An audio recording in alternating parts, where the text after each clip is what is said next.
नमस्कार दोस्तों, कैसे हैं आप लोग। 16 फरवरी 2022 के daily the Hindu editorial discussion में आपका स्वागत है। 5 आर्टिकल्स मैंने आज आपके साथ शॉर्टलिस्ट किए हैं डिस्कस करने के लिए। एक आर्टिकल जो जेएंडके ट्राइबल पॉलिटिक्स को लेके है, इसको मैं अलग से कोशिश करूंगा कवर करने की, यहां मैं डिस्कस नहीं कर रहा हूं। ओवरऑल जो मैं टॉपिक सिलेक्ट करता हूं वो मैं इस हिसाब से सिलेक्ट करता हूं आपके लिए इंटरेस्टिंग भी हो, ओवरऑल एक एनालिटिकल व्यू पॉइंट भी मिले और आपका जो एग्जाम की करंट अफेयर्स है रेलिवेंट वो भी पूरी हो। जैसे पहला आर्टिकल मैं डिस्कस कर रहा हूं वो है गेमिंग एंड बैनिंग। कर्नाटका में एक नियम कानून लाया गया जिसके चलते ऑनलाइन गेमिंग को यहां पे बैन किया गया। सरकार का क्या बोलना है कि गेम ऑफ चांस सही नहीं है। क्या होता है ना कि जैसे कि आप फॉर एग्जांपल गैम्बलिंग करते हो, बेटिंग करते हो किसी कैसीनो में जाके, तो वो एक गेम ऑफ चांस है, वहां पे कोई स्किल नहीं है। अब अपनी किस्मत पे खेल रहे हो, चांस पे खेल रहे हो। चांस लग गया तो आपने पैसा कमा लिया, नहीं तो पैसा गया। ओके, लेकिन यहां पे ओवरऑल कर्नाटका हाईकोर्ट ने कर्नाटका की सरकार को ओवरटर्न करते हुए बोला कि आप जो बैन लगा रहे हो वो सिर्फ गेम ऑफ चांस के ऊपर नहीं, गेम ऑफ स्किल के ऊपर भी लग रहा है। एक ऐसा ही बैन जो कि तमिलनाडु के द्वारा लगाया गया था उसको मद्रास हाईकोर्ट ने ओवरटर्न कर दिया था और यहां पे कर्नाटका हाईकोर्ट ने कर्नाटका सरकार के डिसीजन को ओवरटर्न कर दिया है। इस पर्टिकुलर न्यूज को डिटेल में समझने की कोशिश करेंगे। फिर भाई, इंडिया के जो टेबल टेनिस प्लेयर्स हैं वो थोड़ी मुसीबत में चल रहे हैं। यहां पे जो table tennis federation of India है ये लीगल बैटल में इन्वॉल्व है। The equestrian federation of India ये भी लीगल बैटल में इन्वॉल्व है। इंडियन ओलंपिक एसोसिएशन ये अपना ही लीगल बैटल में इन्वॉल्व है। इन लीगल बैटल्स के चलते हमारे यहाँ के जो प्लेयर्स हैं, खासकर इस आर्टिकल में टेबल टेनिस प्लेयर्स की बात की जा रही है, वो इंटरनेशनल कॉम्पिटिशंस में पार्टिसिपेट कर पाएंगे नहीं कर पाएंगे, अपने आप में एक बड़ी बात है। तो अपने आप में एक मिस्ट्री सी बन गई है। तो ये पूरी की पूरी न्यूज क्या है, क्या लीगल बैटल्स चल रहे हैं, हमारे टेबल टेनिस प्लेयर्स को क्या प्रॉब्लम है, इसको हम समझेंगे। अगली न्यूज, वेंटिलेटर्स और एयर प्यूरिफायर्स का क्या ऑब्जेक्टिव है, इसको समझने की कोशिश करेंगे। मैं कह सकता हूं एक प्रकार के अवेयरनेस का आर्टिकल है, तो इसको देखेंगे। कास्ट डाटा क्यों इंपॉर्टेंट है, specially in perspective of reservation, इसको लिख के पल्लवी हुडा जी ने एक आर्टिकल लिखा है, इसको देखेंगे। और अगला, तमिलनाडु में जो अर्बन लोकल बॉडी के इलेक्शंस चल रहे हैं वो बहुत ज्यादा पॉलिटिकल हो रहे हैं। इस समय पे 5 स्टेट लेजिस्लेटिव असेंबली में इलेक्शन चल रहे हैं, जैसे उत्तराखंड हो गया, यूपी हो गया, गोवा हो गया, मणिपुर हो गया, पंजाब हो गया। एक और छठी लेजिस्लेटिव असेंबली आ गई है तमिलनाडु। तमिलनाडु में अर्बन लोकल बॉडी इलेक्शंस में इतनी खतरनाक आप कह लो पॉलिटिकलिंग हो रही है, पॉलिसीज मतलब ओवरऑल लीडर्स का एक दूसरे के ऊपर इल्जाम लगाना हो रहा है कि ऐसा लग रहा है कि तमिलनाडु के इलेक्शन हो रहे हैं स्टेट लेजिस्लेटिव असेंबली के, ऐसा लग ही नहीं रहा कि अर्बन सिविक बॉडीज के इलेक्शन है। तो ये सारी की सारी न्यूज हम लोग यहाँ पे डिस्कस करने वाले हैं। सबसे पहले शुरू करते हैं overall mid air with the suspension of table tennis federation, Indian players are left in a limbo. देखिए, टोक्यो ओलंपिक्स में देखा जाए तो इंडियन प्लेयर्स की परफॉर्मेंस फिर भी अच्छी थी, पहले की परफॉर्मेंसेस से काफी अच्छी थी। तो नो डाउट जो हमारी स्पोर्ट्स लविंग फ्रेटर्निटी है उसको अब एक उम्मीद सी बन गई है कि हमारे जो प्लेयर्स हैं वो कॉमनवेल्थ गेम्स और एशियन गेम्स में भी अच्छा परफॉर्म करेंगे। लेकिन इन सब चीजों के बीच में जो हमारी स्पोर्ट ऑर्गेनाइजेशन बॉडीज है उनकी परफॉर्मेंस बड़ी गड़बड़ चल रही है। इंडियन ओलंपिक एसोसिएशन का अलग पचड़ा चल रहा है, table tennis federation of India का अलग, और इक्वेस्ट्रियन फेडरेशन ऑफ इंडिया का अलग पचड़ा चल रहा है। ये अपने ही लीगल बैटल्स में इन्वॉल्व हैं। अब चूंकि ये अपने लीगल बैटल्स में इन्वॉल्व हैं तो ये वो बॉडीज हैं जो कि इंटरनेशनल स्पोर्ट ऑर्गेनाइजिंग बॉडीज के साथ जुड़े हुए हैं, एफिलिएटेड हैं। तो टेक्निकली देखा जाए तो मान लो वर्ल्ड टेबल टेनिस एक बॉडी है, उसके साथ एफिलिएटेड है टीटीएफआई इंडिया की। टीटीएफआई नाम नॉमिनेट करता है प्लेयर्स के, डब्ल्यूटीटी को, डब्ल्यूटीटी इंटरनेशनल स्पोर्टिंग इवेंट्स में यहां पे प्लेयर को बुलाता है। लेकिन प्रॉब्लम यह कि दिल्ली हाईकोर्ट के ऑर्डर के थ्रू टीटीएफआई को सस्पेंड कर दिया गया। जी हां, table tennis federation of India और इसके सारे मेंबर्स अभी के लिए सस्पेंडेड हैं और ओवरऑल अभी के लिए टीटीएफआई की एडमिनिस्ट्रेटिंग कर रही है सीओए, कमिटी ऑफ एडमिनिस्ट्रेटर, जिसको दिल्ली हाईकोर्ट ने ही यहां पे अपॉइंट किया है। अब सवाल ये उठता है कि ऐसा हो क्या गया कि यहां पे टीटीएफआई को ओवरऑल यहां पे सस्पेंड कर दिया गया। तो हुआ यह है कि मनिका बत्रा नाम की एक टेबल टेनिस वुमेन प्लेयर है। इनको क्या किया गया था कि लास्ट साल एशियन चैंपियनशिप से ड्रॉप कर दिया गया। ठीक है, ये नेशनल कैंप में आई नहीं थी, तो ये बाद में चली गई दिल्ली हाईकोर्ट में। दिल्ली हाईकोर्ट में जाके इन्होंने बोला कि जब ये एशियन ओलंपिक क्वालिफायर खेल रही थी मार्च 2021 डोहा में, तो सौम्यदीप राय जो कि इंडियन टेबल टेनिस टीम की कोच थे, उन्होंने इनको बोला कि तुम एक काम करो, तुम अपना क्वालिफाइंग मैच हार जाओ। किसके अगेंस्ट हार जाओ? सुतीर्था मुखर्जी के साथ जो तुम्हारा क्वालिफाइंग मैच है उसको तुम हार जाओ। अब सोचिए, बहुत बड़ा इल्जाम है।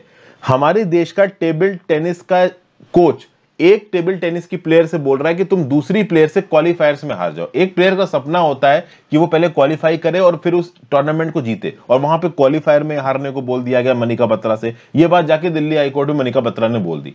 इसके बाद दिल्ली हाईकोर्ट ने 3 मेंबर की इंक्वायरी कमेटी बनाई इस एलिगेशंस को, और जब इस इंक्वायरी कमेटी की रिपोर्ट आई उसके बाद से आप देखो table tennis federation of India को ही सस्पेंड कर दिया गया। और अभी के लिए table tennis federation of India committee of administrator चला रहा है, और कमिटी ऑफ एडमिनिस्ट्रेटर यहां पे प्रोफेशनल नहीं है। तो कुल मिलाकर बड़ी प्रॉब्लम हो गई है। इंटरनेशनल टेबल टेनिस फेडरेशन जो भी इवेंट्स ऑर्गेनाइज कराते हैं टेबल टेनिस के, और वर्ल्ड टेबल टेनिस जो भी इवेंट्स ऑर्गेनाइज करेंगे टेबल टेनिस, उसमें नॉमिनेशन कौन भेजता था इंडिया की तरफ से? टीटीएफआई। और टीटीएफआई को यहां पे अभी के लिए सस्पेंड कर दिया गया है। तो इंडिया के प्लेयर्स जाके टेबल टेनिस खेल पाएंगे नहीं खेल पाएंगे अपने आप में बड़ी बात हो गई है। क्योंकि टेबल टेनिस के अंदर अगर आप देखो तो इंडिया की परफॉर्मेंस पिछले कुछ सालों में बड़ी अच्छी रही है। 2018 का कॉमनवेल्थ गेम्स हो या फिर 2018 एशियन गेम्स का मिक्स डबल्स ब्रॉन्ज हो, इंडिया ने जीता था। इंडिया की तरफ से शरद कमल साहब एक फॉर्मर कॉमनवेल्थ गेम्स चैंपियन है, और कंट्री को टेबल टेनिस में उन्होंने 15 साल तक रिप्रेजेंट किया है अलग अलग एज ग्रुप्स के लोगों के लिए। और वो लोग जो कि पैरा टेबल टेनिस खेलते हैं, इन सब की मदद के लिए ये हर जगह दर दर की ठोके खा रहे हैं। अगर आप देखें तो वर्ल्ड टेबल टेनिस का जो इवेंट होने वाला है सिंगापुर और दोहा में, उसमें खेलने के लिए नॉमिनेशन की जो लास्ट डेट थी वो 15 फरवरी थी। अब चूंकि यहां पे टीटीएफआई सस्पेंडेड है, तो यहां पे प्लेयर्स इंडिविजुअली अपनी रिक्वेस्ट भेज रहे हैं वर्ल्ड टेबल टेनिस को, ताकि वो ओवरऑल इन ऑर्गेनाइजेशंस में पार्टिसिपेट कर सकें। तो अपने आप में आप कह सकते हो कि एक देश के प्लेयर्स के रिप्रेजेंटेशन की रिस्पेक्ट में प्रॉब्लम आ रही है। कमिटी ऑफ एडमिनिस्ट्रेटर्स क्या कर रहा है इसके बारे में चीजें बहुत ज्यादा क्लियर नहीं है। टीटीएफआई का सस्पेंशन हो रखा है, तो इस बीच में प्लेयर्स का नुकसान ना हो ये यहां पे इंश्योर करना जरूरी है। ओवरऑल खुद यहां पे रिक्वेस्ट गई है to the ITTF and WTT कि टीटीएफआई के सस्पेंशन की वजह से आप प्लेयर्स के इंटरेस्ट को मत इग्नोर करिए, प्लेयर्स को यहां पे पार्टिसिपेट करने दीजिए। लेट्स सी डब्ल्यूटीटी और आईटीटीएफ यहां पे क्या डिसीजन देते हैं। मोस्ट प्रॉब्ली इंडियन प्लेयर्स को यहां पे खेलने दिया जाएगा, रोका नहीं जाएगा। नेक्स्ट है भाई अगला article, gaming and banning. Online gaming might be addictive but a ban will militate against individual freedom. देखिए एक लेजिस्लेटिव अटेम्प्ट हुआ कर्नाटका के अंदर जिसमें ऑनलाइन गेमिंग के ऊपर कुछ कर्ब्स लगाने की कोशिश की गई, कुछ रिस्ट्रिक्शंस लगाने की कोशिश की गई, और जब ये रिस्ट्रिक्शंस लगाई गई तो वो जुडिशियल स्क्रूटनी के अंदर आ गई। कर्नाटका के अंदर बेटिंग और गैम्बलिंग के रिस्पेक्ट में जो रेगुलेशंस निकल के आए उसको स्टेट की हाई कोर्ट ने हटा दिया है। देखिए आजकल बेटिंग और गैम्बलिंग की डेफिनेशंस बहुत बदल गई हैं, ठीक है ना। ट्रेडिशनली बेटिंग और गैम्बलिंग को कैसा समझा जाता था कि आप एक जगह पे जाओगे, वहां पे शराब आप सब पी रहे होंगे, पैसा फेंक रहे होंगे, नंबरों पे पैसा लगा रहे होंगे। तो जो ट्रेडिशनल बेटिंग और गैम्बलिंग होती है उसमें दिमाग कम लगता है। लेकिन यहां पे आज के डेट में ऑनलाइन बेटिंग और गैम्बलिंग के वेराइड फॉर्म्स आ गए। जैसे कि फॉर एग्जांपल क्रिकेट मैचेस होते हैं तो आप अपनी टीम बना लो, आपके टीम के प्लेयर ने अच्छा परफॉर्म किया, आपके ज्यादा पॉइंट्स होंगे तो आप ज्यादा पैसे जीतोगे, नहीं तो पैसे हार जाओगे। अब इस प्रकार के गेम्स को सिर्फ गेम ऑफ चांस नहीं समझा जाता है, इनको गेम ऑफ स्किल भी समझा जाता है। क्योंकि ऐसा लगता है लोगों को कि हाँ भाई हमारी कैपेबिलिटी है कि आज की डेट में प्लेयर अच्छा परफॉर्म कर जाएगा तो मैं इसके ऊपर पैसे लगा रहा हूं। तो कुल मिला के ओवरऑल कर्नाटका की सरकार ने जब ऑनलाइन इस प्रकार के गेम्स के ऊपर बैन लगाने की कोशिश की जिसमें ऑनलाइन रमी और पोकर भी आता है, तो इन बैन को, इन रेगुलेशंस को हाई कोर्ट ऑफ कर्नाटका ने इनवैलिडेट कर दिया। हाई कोर्ट ऑफ कर्नाटका क्या बोलना है कि ये जो पैटर्नलिस्टिक रोल ले रही है कर्नाटका की सरकार लोगों को बचाने के लिए, ये गलत है। कर्नाटका की सरकार का क्या बोलना है कि भाई हम तो यूथ्स को रोक रहे हैं गैम्बलिंग के टेम्पटेशन से। ये यूथ आते हैं अपना पैसा उड़ा जाते हैं, इनके अंदर समझदारी नहीं है। तो चूंकि हम सरकार हैं तो हमारा ये ऑब्जेक्टिव बनता है कि हम यूथ्स को सही रास्ते की तरफ लेके जाएं। लेकिन हाईकोर्ट का यहां पे क्या बोलना है? हाईकोर्ट का बोलना है कि भाई बैन आप देख के लगाओगे, बैन लगाने से पहले आपको देखना पड़ेगा कि गेम ऑफ स्किल है या गेम ऑफ चांस है। गेम ऑफ चांस मतलब कि एक ऐसा गेम जहां पे आपके दिमाग पे कुछ डिपेंड ही नहीं करता, सिर्फ आपकी किस्मत पे डिपेंड करता है। और गेम ऑफ स्किल एक ऐसा गेम हो जाता है जहां पे आपकी स्किल, आपका दिमाग कुछ हद तक आउटकम को पलटता है। अब सबसे बड़ी बात तो आज की डेट में यह है कि क्या गेम ऑफ स्किल है और क्या गेम ऑफ चांस है। अभी के लिए तो अगर आप देखो तो कर्नाटका की सरकार ने जो डिसीजन लिया है वो भी कुछ हद तक सही है। कर्नाटका की सरकार का यह बोलना है कि पिछले 3 सालों में 28,000 ओवरऑल केसेस रजिस्टर किए हैं जहां पे ऑनलाइन गेम वगैरह खेलते हुए लोगों ने कुछ गड़बड़ घोटाले किए हैं। बहुत सारे लोग ऐसे हैं कर्नाटका के अंदर जिन्होंने सुसाइड कर लिया, अपनी खुद की जान ले ली, अपनी फैमिलीज की जान ले ली, जो कि वो ऑनलाइन गेम वगैरह खेल रहे थे गैम्बलिंग का, और वहां पे वो पैसे हार गए। तो नो डाउट गैम्बलिंग के चलते नुकसान हो रहा है, इस बात में कर्नाटका सरकार ने कुछ भी गलत नहीं बोला। लेकिन हाईकोर्ट का यह बोलना है कि समझिए लोगों के पास भी कुछ हद तक फ्रीडम है। आप लोगों की फ्रीडम को टोटली वॉयलेट नहीं कर सकते। सिर्फ आप ये बोल के कि नहीं भाई ये तो गेम ऑफ चांस है, इस गेम ऑफ स्किल नहीं, आप चीजें हटा नहीं सकते। यहां पे बेसिकली जो ऑथर पॉइंट आउट कर रहा है कि हाई कोर्ट ये ऑनलाइन वाला एलिमेंट हटाने की कोशिश कर रहा है। चूंकि कर्नाटका की सरकार ने डिसीजन निकालते वक्त ये सेग्रीगेट नहीं किया कि ये पर्टिकुलर गेम ऑफ चांस है या गेम ऑफ स्किल। मैं आपको फिर से बता दूं, क्या गेम ऑफ चांस है और क्या गेम ऑफ स्किल है, ये आपके पर्सनल परसेप्शन पे डिपेंड करता है। ओवरऑल एक गेम किसी एक इंडिविजुअल के लिए गेम ऑफ चांस हो सकता है और किसी दूसरे इंडिविजुअल के लिए गेम ऑफ स्किल हो सकता है। फॉर एग्जांपल स्टॉक मार्केट की बात कर लेते हैं। स्टॉक मार्केट में आपने किसी पर्टिकुलर शेयर में पैसा इन्वेस्ट किया, अगर आपको उस शेयर के बारे में कुछ भी नहीं पता है तो आपको नहीं पता है कि दाम ऊपर जाएगा नीचे जाएगा, तो गेम ऑफ चांस हो गया। लेकिन वहीं पे एक ऐसा इंडिविजुअल है जो उस कंपनी के बारे में जानता है, जिसको कुछ इनसाइडर इंफॉर्मेशन है, तो वो वहां पे पैसा लगाएगा तो उसको मालूम है कि पैसा मैं कमा लूंगा, स्टॉक का दाम ऊपर जाएगा नीचे जाएगा, तो उसके लिए गेम ऑफ स्किल हो गया। तो एक पर्टिकुलर ऑनलाइन गेम किसके लिए गेम ऑफ चांस है, किसके लिए गेम ऑफ स्किल है, ये इंडिविजुअल परसेप्शन पे डिपेंड करता है, इंडिविजुअल नॉलेज बेस पे डिपेंड करता है। इसके लिए जनरलाइज्ड रूल अभी तक नहीं निकाले गए हैं। तो ऑनलाइन बेसिस पे कौन गेम ऑफ स्किल है, कौन गेम ऑफ चांस है, हमें नहीं पता है। तो कर्नाटका की सरकार ने जब यहां पे ऑनलाइन गेमों को रोका तो ये बोला गया कि भाई game of chance game of skill के बेसिस पे नहीं, चूंकि ये गेम्स ऑनलाइन खेले जा रहे हैं तो मीडियम के बेसिस पे यहां पे रिस्ट्रिक्शन लगा दिया गया। और मीडियम के बेसिस पे आप रिस्ट्रिक्शन नहीं लगा सकते, ये लोगों की पर्सनल जो आप कह सकते हो कॉन्स्टिट्यूशनल राइट है फ्रीडम का, उसको यहां पे वायलेट करता है। तो ये सब बातें ओवरऑल बताई गई, इंडिविजुअल फ्रीडम की यहां पे बात की गई है।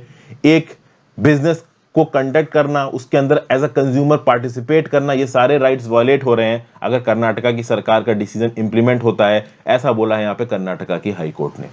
इट इज हाई टाइम कि केंद्र की सरकार को यहां पे नियम कानून निकालने चाहिए। इस बात को प्रॉपर एक कमिटी की रिकमेंडेशंस के आधार पर तय करना चाहिए कि क्या गेम ऑफ चांस है, क्या गेम ऑफ स्किल है, और फिर एक पैन इंडिया यहां पे लेजिस्लेशन लेके आना चाहिए जो कि इन चीजों को रेगुलेट कर सके। आगे चलते हैं। Local election national issues. The campaign to the urban body polls in Tamil Nadu has been unusual in many ways. तो यहां पे इस आर्टिकल में यही बताया जा रहा है कि अगर कोई आउटसाइडर इस समय पे तमिलनाडु के इलेक्शंस को फॉलो कर रहा हो तो उसको लगेगा कि तमिलनाडु में स्टेट लेजिस्लेटिव असेंबली के इलेक्शंस चल रहे हैं, मतलब इतने हाई पिच पे इलेक्शन हो रहे हैं। यहां पे हो क्या रहा है कि भाई पहले तो काउंसलर्स चुने जाएंगे, लोकल वार्ड काउंसलर्स, इनको लोग चुनेंगे। फिर ये काउंसलर्स अपने आपस में कॉर्पोरेशंस के मेयर और म्युनिसिपैलिटीज के चेयरपर्सन्स को चुनेंगे। ठीक है भाई। अगर आप देखें तो जो भी यहाँ की मेन पॉलिटिकल पार्टीज हैं, एक तो हो गया द्रविड़ मुनेत्र कजागम, एक हो गया ऑल इंडिया अन्ना द्रविड़ मुनेत्र कजागम, और यहाँ पे बीजेपी पे एंटर बार रही, फिर पत्ताल मक्कल काची, और भी बहुत सारी लोकल पॉलिटिकल पार्टीज हैं, रीजनल पार्टीज हैं, फ्रिंज पार्टीज हैं। ये सब बहुत हाई पिच पे ये अर्बन सिविक बॉडीज इलेक्शंस को लड़ रही हैं और जीतने की कोशिश कर रही हैं। कैंपेन बहुत हाई पिच्ड है। अगर आप देखो तो डीएमके के जो प्रेसिडेंट और चीफ मिनिस्टर एमके स्टालिन साहब, ये अपने पार्टी कैडर्स को वीडियो कॉन्फ्रेंसिंग के थ्रू पर्सनली एड्रेस कर रहे हैं, इनका मोरल बूस्टअप कर रहे हैं ताकि डीएमके की जो चांसेस है इन इलेक्शंस को विन करने के वो बढ़ जाएं। एआईएडीएमके के जो कोऑर्डिनेटर हैं जिनका नाम है ओ पनीर वेलवम साहब, और उनके जो को कोऑर्डिनेटर है एडा के पड्डी के पलानास्वामी, ये दोनों ही पहले तमिलनाडु में चीफ मिनिस्टर रह चुके हैं। अभी सरकार हारने से पहले पलानास्वामी चीफ मिनिस्टर थे। ये दोनों पर्सनल लेवल पे डबल बैरल गन की तरह काम कर रहे हैं। अलग अलग रीजन में जाना, वहां पे ओवरऑल कैंपेनिंग करना और अपने लिए वोट मांगना, मतलब पर्सनल लेवल पे ग्राउंड पे उतर के कैंपेनिंग करके इलेक्शंस को यहां पे जीतने की कोशिश की जा रही है। पहले क्या था कि मेन कैंपेनिंग के पलानास्वामी जी ने की थी और पनीर सेल्वम साहब अपने इलाके तक लिमिटेड थे, लेकिन अब दोनों ही यहां पे प्रोएक्टिवली इन्वॉल्व होकर इन इलेक्शंस को जीतने की कोशिश कर रहे हैं। जो बीजेपी के स्टेट प्रेसिडेंट है के अन्नामलाई, यहां पे बीजेपी ने डिसाइड किया कि हम किसी के साथ भी कोई अलायंस नहीं करेंगे, क्योंकि सीट शेयरिंग के फॉर्मूला को लेके एआईएडीएमके और बीजेपी की आपस में जमी नहीं। एआईएडीएमके को लगा कि यार बीजेपी का टैक्स साथ में लगा रहेगा तो हम जीत नहीं पाएंगे, वैसे भी ये डीएमके वाले बीजेपी बोल बोल के हमारा वोट बेट काट देते हैं, तो इसीलिए यहां पे ओवरऑल एआईएडीएमके ने अपने आप को बीजेपी से अलग कर लिया। अब बीजेपी अपने दम पे इलेक्शंस लड़ रही है, अपने दम पे डीएमके के ऊपर इल्जाम लगा के यहां पे वोट खींचने की कोशिश कर रही है। तो एक तो डीएमके हो गया, एक एआईडीएमके हो गया। बीजेपी का तो देखिए कोई स्ट्रांग वोटर बेस है नहीं तमिलनाडु के अंदर, तो मुश्किल ही है कि यहां पे बीजेपी इलेक्शन जीत पाए। ओके, हर पॉलिटिकल लीडर की अपनी अपनी स्ट्रेटजी। बीजेपी वाले डीएमके को गरिया रहे हैं और डीएमके की मिस्टर स्टालिन साहब मोदी जी को गरिया रहे हैं, बीजेपी लेड गवर्नमेंट को गरिया रहे हैं। ठीक है ना। प्लस स्टालिन साहब यहां पे चीफ मिनिस्टर पलानास्वामी को भी गरिया रहे हैं कि पलानास्वामी के रेन के दौरान डेवलपमेंट नहीं हुआ, लॉ एंड ऑर्डर की सिचुएशन बहुत खराब थी, तो इस प्रकार की चीजें भी उठाई जा रही हैं। प्लस डीएमके के जो लीडर स्टालिन साहब, वो ये बोल रहे हैं कि पहले ही स्टेट से ताकत छीन ली गई, जीएसटी को इंप्लीमेंट करके स्टेट रेवेन्यू को कलेक्ट करने की ताकत केंद्र की सरकार के पास चली गई है। अब यहां पे केंद्र की सरकार ला रही है one nation one registration. One nation one registration scheme पता है ना? देखिए, लैंड रिकॉर्ड्स को डिजिटाइज किया जा रहा है, एक पोर्टल के अंदर सब लोग रजिस्टर करके अपने लैंड रिकॉर्ड्स को अपडेट करेंगे, लैंड की रेवेन्यू की पेमेंट भी उसी पोर्टल में हो सकती है। तो इस प्रकार का कुछ नियम कानून केंद्र की सरकार लेके आ रही है, और इस नियम कानून के अगेंस्ट डीएमके ओपनली बोल रहा है कि राज्य की सारी ताकतें ये केंद्र की सरकार छीन ले रही है, राज्य के सारे फाइनेंसेस जीएसटी के लिए छीन लिए, तो अब राज्य की सरकार के पास ताकत ही क्या बचेगा अगर केंद्र की सरकार सब कुछ छीन ले जाएगी। तो इन अलग अलग टॉपिक्स के ऊपर एक दूसरे के ऊपर इल्जाम लगा रही है पॉलिटिकल पार्टीज। ठीक है, डीएमके के ऊपर थोड़ा प्रेशर है, भले ही ओवरऑल अगर देखो तो पिछले साल डीएमके बंपर मेजॉरिटी के साथ इलेक्शन जीत के आई है, लेकिन डीएमके को थोड़ा क्रिटिसाइज किया गया, क्योंकि पिछले साल तमिलनाडु में फ्लड्स आए थे, उस फ्लड के दौरान प्रॉपर तरीके से अरेंजमेंट्स नहीं किए डीएमके के ऊपर, इनके ऊपर ये इल्जाम लगाए। कैश एड्स अफेक्टेड पीपल को खुले दिल से नहीं बांटे गए डीएमके द्वारा, ये इल्जाम लगाए। फिर पोंगल फेस्टिवल के समय पे जो फूड इंग्रेडिएंट्स बांटे गए थे लोगों को, वो बहुत पुअर क्वालिटी के थे, हाई क्वालिटी के नहीं थे। फिर राशन कार्ड होल्डर्स को जो राइस बांटा गया वो गंदी क्वालिटी का था, तो इसके लिए भी डीएमके को यहां पे काफी गरियाया गया। तो हर पॉलिटिकल पार्टी किसी भी तरीके से इस्तेमाल करके दूसरे पॉलिटिकल पार्टी को नीचा दिखा के यहां पे जीतने की कोशिश कर रही है। मिस्टर पलानीस्वामी जो कि एआईएडीएमके को बिलोंग करते हैं, वो तो ये बोल रहे हैं कि ये सरकार जो 2021 में बनी है, अब टेक्निकली तो 2026 तक चलनी चाहिए, पर इनका बोलना है कि नहीं, ये सरकार 2024 में खत्म हो जाएगी, क्योंकि मोदी ने वन आइडिया वन पोल आइडिया की बात की, वन नेशन वन पोल। देखिए, वन नेशन वन पोल आइडिया भले ही बोला है मोदी जी ने, बट वो थोड़ा मुश्किल है इंप्लीमेंट करना। वन नेशन वन पोल का मतलब क्या होता है कि भाई जिस समय पे केंद्र की सरकार का मतलब लोकसभा के इलेक्शन हो रहे हो, उसी समय पे आप राज्य की सरकार के इलेक्शन कर दो। तो इससे होगा क्या कि देश में एक ही बार इलेक्शन होगा, एक ही बार आप कह लो वोटिंग वगैरह पड़ेगी, तो उससे एक ही बार में फाइनल रिजल्ट आ जाएगा। बार बार ये जो हर साल इलेक्शन होते रहते हैं ना, उससे जो एक्स्ट्रा पैसा खत्म होता है और ओवरऑल जो स्टेट की मशीनरी का इस्तेमाल किया जाता है, गवर्नमेंट सर्वेंट का इस्तेमाल किया जाता है, इतना एक्स्ट्रा खर्चा होता है, वो सब अवॉइड हो सकता है।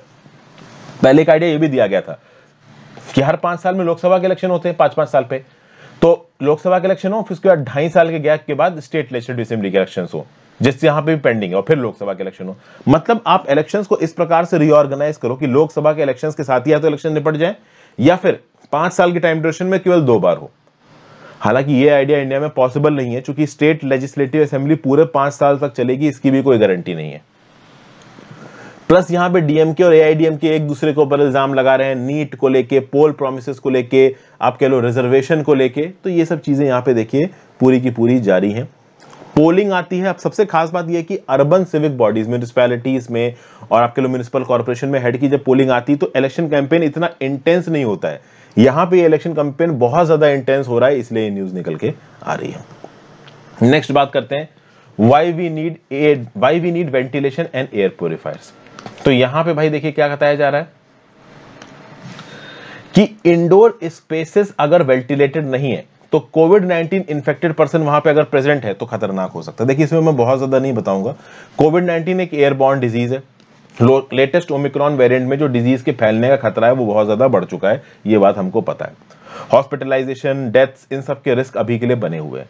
अब ये बताया जा रहा है कि रिस्की सिचुएशन को आइडेंटिफाई करना जरूरी है।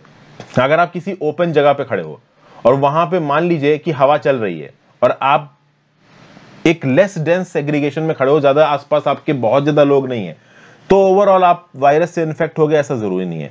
लेकिन अगर आप किसी एक रिस्ट्रिक्टेड जगह में हो, कि एक ऐसी जगह में हो बिल्डिंग के अंदर जो चारों तरफ से ढकी हुई है, बिल्डिंग हो गया, अपार्टमेंट हो गया, इस तरीके की जगह में हो, और वहां पे ऐसी जगहों पे प्रॉपर वेंटिलेशन नहीं है और कोई एक ऐसा पर्सन प्रेजेंट है कोविड-19 इन्फेक्टेड है, वो अपने पार्टिकल्स को बाहर फेंकता है और वो पार्टिकल्स अगर आप इनहेल कर जाते हो तो आपको कोविड-19 होने के चांसेस बहुत ज्यादा हो जाएंगे।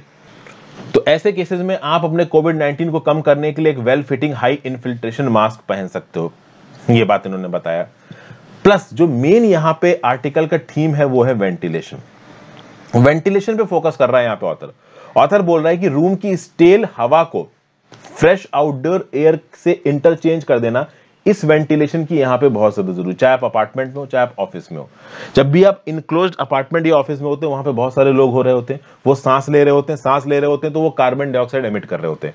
वो कार्बन डाइऑक्साइड इंटरनली टेम्परेचर को बढ़ा देती है। तो उस कार्बन डाइऑक्साइड इंटेंसिव एयर के इफेक्ट को कम करने के लिए हमें लगातार वेंटिलेशन की जरूरत है।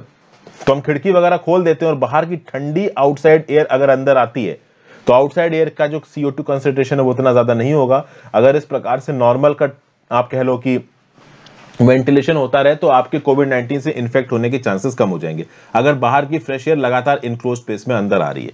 लेकिन यहां पे एक और प्रॉब्लम है। बात यह है कि कभी कभी अगर बाहर का वेदर हॉट है तो जो बाहर से हवा अंदर आएगी वो बहुत ज्यादा गर्म होगी, बहुत ज्यादा इरिटेटिंग होगी, और हर कोई ये नहीं चाहता कि इस प्रकार की हवाएं अंदर आए। ऐसे केसेस में एयर प्योरीफायर्स मदद करते हैं।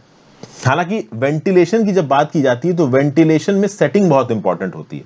आप जिस जगह पे हो वहां पे विंडो है कि नहीं है, उस बिल्डिंग का लेआउट क्या है, उस अपार्टमेंट का लेआउट क्या है, क्या अपार्टमेंट की बिल्डिंग ओपन ऐसे इलाके में खुलती है जहां पे अच्छी खासी हवा निकल के आ रही हो। तो वेंटिलेशन बहुत हद तक उस पर्टिकुलर कंस्ट्रक्शन पे, उस पर्टिकुलर सेटिंग पे डिपेंड करता है। और हॉट वेदर में हम वेंटिलेशन को डिजायर नहीं करते हैं, इसलिए यहां पे फिर एयर प्योरीफायर की बात कर रहा है ऑथर। एयर प्योरीफायर वो आपके लो डिवाइसेस होते हैं जो कि एयरबॉर्न पार्टिकल्स जैसे डस्ट, स्मोक और एक्सेल्ड वायरस कैरिंग पार्टिकल्स को बाहर निकाल देते हैं या ओवरऑल उसको एब्जॉर्ब कर लेते हैं और कोविड-19 के इनडोर ट्रांसमिशन को रोक देते हैं। फ्लू, कोल्ड, ट्यूबरक्लोसिस जैसे रेस्पिरेटरी पार्टिकल डिजीजेस को भी एब्जॉर्ब करते हैं और ओवरऑल उनको फैलने से रोकते हैं। अब क्या है, आज की डेट में बाहर एयर पॉल्यूशन है तो कंस्ट्रक्शन की वजह से और ओवरऑल बहुत सारी और वजह से डस्ट पार्टिकल्स हवा में घूमते रहते हैं, तो इसलिए भी कभी कभी ओपन एयर वेंटिलेशन लोग डिजायर नहीं करते। तो ऐसे केसेस में एयर प्योरीफायर काम कर सकते हैं। एयर प्योरीफायर एस्थमा के अटैक की इंटेंसिटी को कम कर सकते हैं। ओवरऑल बाहर की दुनिया में अगर पॉल्यूशन ज्यादा है तो अंदर की हवा को एयर प्योरीफायर साफ रखते हैं। अब ये एयर प्योरीफायर्स मार्केट में 4,000 से 50,000 रुपए की कीमत में आते हैं। ऑथर यहां पे बता रहा है कि आप एक ऐसा एयर प्योरीफायर खरीदो जिसकी high efficiency particulate air filter हो। ओके, बहुत सारे ऐसे भी यूनिट्स होते हैं जो कि एक्टिवेटेड कार्बन फिल्टर्स के साथ आते हैं, जो कि ऑर्डर्स को कम कर देते हैं, वोलेटाइल ऑर्गेनिक कंपाउंड्स को सोख लेते हैं। लेकिन ऑथर ये भी कह रहा है कि आप हाई HEPA वाले एयर फिल्टर को खरीदना, लेकिन इलेक्ट्रॉनिक एयर फिल्टर जो कि आयोनाइजर्स का इस्तेमाल करते हैं इनको मत खरीदना। अगर आप इलेक्ट्रॉनिक एयर प्योरीफायर जो कि आयोनाइजर्स का इस्तेमाल करते हैं इनको अगर आप खरीदते हो तो एक तो इनमें प्रॉब्लम है कि ये ओजोन और अल्ट्राफाइल पार्टिकल्स और एडिशनल वोलेटाइल ऑर्गेनिक कंपाउंड्स जैसे आउटपुट छोड़ते हैं, प्लस इनकी ओवरऑल एयर को पॉलिफाई करने की जो कैपेबिलिटी है ना वो भी कम होती है। एक जो HEPA वाला जो एयर प्योरीफायर होता है ना, HEPA समझ के हाई एफिशिएंसी पर्टिकुलेट एयर, इसमें एक मैट्रिक बहुत इंपॉर्टेंट होता है, वो है क्लीन एयर डिलीवरी रेट। अगर किसी प्योरीफायर का, एयर फिल्टर का क्लीन एयर डिलीवरी रेट ज्यादा है जो कि मीटर क्यूब पर आवर में रिपोर्ट किया जाता है तो वो एयर प्योरीफायर अच्छा है। लेकिन प्रॉब्लम यह है कि जितना ज्यादा CADR होगा उतने ही उस एयर प्योरीफायर की फैन स्पीड तेज होगी, और जितनी ज्यादा उसकी फैन स्पीड तेज होगी उतना ही ज्यादा उसमें नॉइज होगा। तो आपको यहाँ पे एक बैलेंस करके एयर प्योरीफायर खरीदना है। तो दो चीजों की तरफ यहाँ पे फोकस किया ऑथर ने, एक तो एयर वेंटिलेशन के ऊपर, दूसरा एयर प्योरीफायर के ऊपर।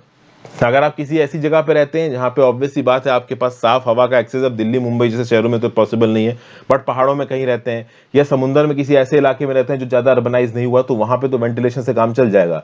लेकिन भाई बिल्कुल ही हेविली अर्बनाइज्ड और पॉल्यूटेड सिटीज में आपको मोस्ट प्रोबेबली एयर फिल्टर की जरूरत पड़ेगी।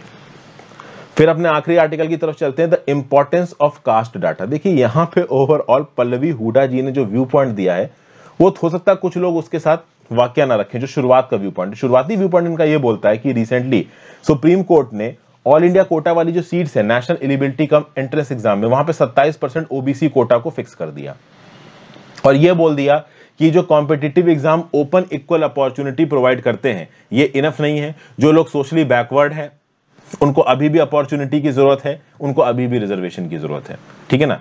जो हायर कास्ट के हैं वो हायर कास्ट के लोग ऑलरेडी बहुत सारा सोशल और पॉलिटिकल कैपिटल इकट्ठा कर चुके हैं, तो अभी भी लोअर क्लासेस को रिजर्वेशन देने की जरूरत है ताकि हायर क्लासेस के लोग आगे ना निकल जाएं। हायर क्लासेस के लोग बहुत ज्यादा प्रिविलेज्ड हैं। इस प्रकार की बातें शुरुआत में पल्लवी हुडा जी ने बोली हैं। हालांकि मैं ये बता दूं कि हर वो इंसान जो कि एक सो कॉल्ड हायर कास्ट को बिलोंग करता है प्रिविलेज नहीं होता है, पैसे वाला नहीं होता है। आज की डेट में आपको बहुत सारे ऐसे बच्चे मिल जाएंगे हायर क्लास के जो कि बहुत गरीब हैं, उनकी हालत बहुत ज्यादा खराब है, ठीक है ना। और बहुत सारे सो कॉल्ड लोअर क्लास के लोग ऐसे मिल जाएंगे आपको। देखिए so called high class, so called lower class एक क्रिटिसाइजिंग टर्म्स में इस्तेमाल किया जाता है। हमें एक ऐसी सोसाइटी चाहिए जहां पे कोई कास्ट हो ही ना, जहां पे अगर आप कोई एग्जाम कंडक्ट करो तो एक एससी बच्चे का कट ऑफ भी उतना ही जाए, एक जनरल बच्चे का कट ऑफ भी उतना ही जाए। जिस दिन ऐसा हो गया उस दिन रिजर्वेशन की जरूरत ही खत्म हो जाएगी, बट अनफॉर्चुनेटली अभी ऐसा नहीं हो पा रहा है और ओवरऑल ये कास्ट के डिस्कशन शुरू हो जाते हैं। तो जनरलाइज टर्म्स में अगर कोई ये बोलता है कि नहीं भाई जो हायर कास्ट के लोग हैं वो सबके सब प्रिविलेज्ड हैं, उनको कोई जरूरत नहीं है, उनके पास बहुत पैसा है, तो ये गलत होगा। और ये बोल देना कि भाई जो सो कॉल्ड लोअर कास्ट उसमें सब भैया खराब है, वो भी बोलना गलत है। चूंकि देखिए अगर आप किसी मान लीजिए डिप्रेस क्लास को बिलोंग करते हो और आपके लाइफ में आपके हस्बैंड वगैरह या फिर आप कह लीजिए आपके फादर मदर वगैरह IAS IPS है, तो फिर आप कह सकते हो कि आप बैकवर्ड क्लास को बिलोंग नहीं करते हो। इन एनी केस, जैसे फॉर एग्जांपल टीना डाबी और रिया डाबी की बात की जाए तो इन्होंने कंपटीशन क्वालिफाई किया, ये IAS बने, बट आप नहीं कह सकते हो कि ये डिप्रेस क्लासेस में है। हाँ, अगर SC या ST कैटेगरी का कोई बंदा बिल्कुल ही गांव के इलाके में बिल्कुल बीहड़ है, उसके घर में पैसे नहीं है, ठीक है ना, वो ठीक ठाक अर्न नहीं कर रहा है, सोशली उसके अगेंस्ट डिस्क्रिमिनेशन हुआ है, तो डेफिनेटली वहां पे रिजर्वेशन की बात आती है।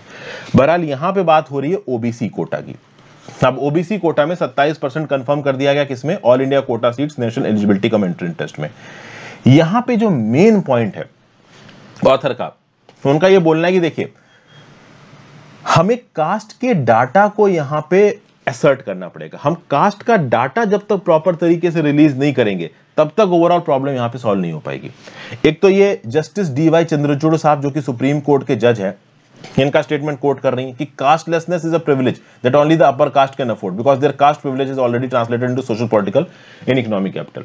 मतलब जो हाई कास्ट के लोग हैं वो हाई कास्ट के लोगों ने पहले अपने हायर पोजीशन के चलते बहुत सारा सोशल कैपिटल, पॉलिटिकल और इकोनॉमिक कैपिटल एक्यूमुलेट कर लिया है। लेकिन जैसा मैंने आपको बोला, हर हाई कास्ट का इंसान पैसे वाला नहीं है, अमीर नहीं है, ओके। और हर लोअर कास्ट का इंसान गरीब हो, बिल्कुल ही पिछड़ा हुआ हो, गया गुजरा हो, ऐसा भी यहां पे नहीं है।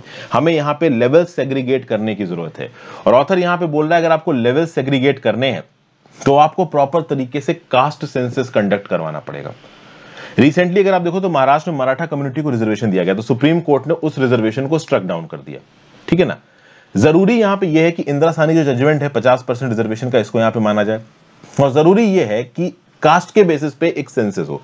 देखा जाए तो SC और ST आबादी कितनी है इसका तो हम सेंसस करते हैं, यहां पे बेसिकली बात हो रही है OBC की। OBC में कौन सी बैकवर्ड क्लास है, कितनी बैकवर्ड क्लासेस हैं, इसको आइडेंटिफाई करने के लिए हमारे पास एक प्रॉपर एक्सरसाइज नहीं है। एक एक्सरसाइज हमने की थी socio economic and caste census 2011 की, लेकिन इसके फिगर्स को फॉल्टी बोला गया है, अनरिलायबल बोला गया है। इवन जब मंडल कमीशन बैठा था, मंडल कमीशन ने भी जिन सर्वेस का इस्तेमाल किया था उनको भी यहां पे काफी हद तक फॉल्टी बोला गया। इसलिए इंदिरा साहनी जजमेंट ने, सुप्रीम कोर्ट ने साफ साफ बोला था कि अगर एक पर्टिकुलर क्लास ऑफ पीपल की बैकवर्डनेस को आपको डिसाइड करना है तो आपके पास प्रॉपर स्टैटिस्टिक्स होना चाहिए, ऑब्जेक्टिव इवैल्यूएशन का एक क्राइटेरिया होना चाहिए, और उसके बिना अगर आप कुछ कर रहे हो तो वो सही नहीं है। National commission for backward classes act 1993 के सेक्शन 11 ने यह भी बोला था कि केंद्र की सरकार हर 10 साल पे बैकवर्ड क्लासेस की लिस्ट को रिविजिट करेगी, और वो क्लासेस जो कि बैकवर्ड नहीं रही हैं उनको लिस्ट से निकाल दिया जाएगा, और वो क्लासेस जो कि बैकवर्ड हो गई हैं उनको लिस्ट में डाल दिया जाएगा। लेकिन ऐसी कोई भी एक्सरसाइज अब तक नहीं हुई है। सेंसस में ऑब्वियस सी बात है SC ST के टोटल नंबर्स को रिपोर्ट किया जाता है, बट OBC के नंबर्स को रिपोर्ट नहीं किया जाता है। तो जब तक ओवरऑल आप एक प्रॉपर कास्ट सेंसस के थ्रू पॉपुलेशन को गिनेंगे नहीं, तब तक आप रिजर्वेशन के क्राइटेरिया को फिक्स नहीं कर पाओगे, और तब तक ये पॉलिटिशियंस रिजर्वेशन के पपलू को इस्तेमाल करके लोगों को भड़काते रहेंगे और ओवरऑल पॉलिटिकल आप कह लो बेनिफिट गेन करते रहेंगे। क्योंकि रिजर्वेशन आज की डेट में पॉलिटिकल बेनिफिट है। कोई भी स्टेट एक पर्टिकुलर कम्युनिटी को अगर रिजर्वेशन दे रही है तो डेफिनेटली उसका वोट बेस खींचने की कोशिश कर रही है।